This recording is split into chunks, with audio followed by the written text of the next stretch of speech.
È un gioiello divino, la donna. Mam Jaratullah di Porokhan ne è una prova eloquente.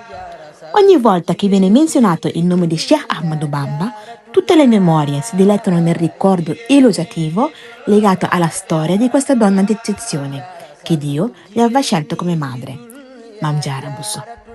La sua vita è oggi un riferimento di guida universale, una bontà rara.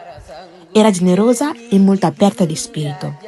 Lo scrupolo era il suo marchio, ma la sua umiltà era molto rara rispetto al suo rango e al suo livello di educazione spirituale e accademica. Mam Jara. Nessuno ha saputo eguagliarla nella calligrafia del Santo Corano nonostante la sua missione di educatrice. Il suo percorso è certamente un orgoglio per tutta la comunità musulmana di Svizzera.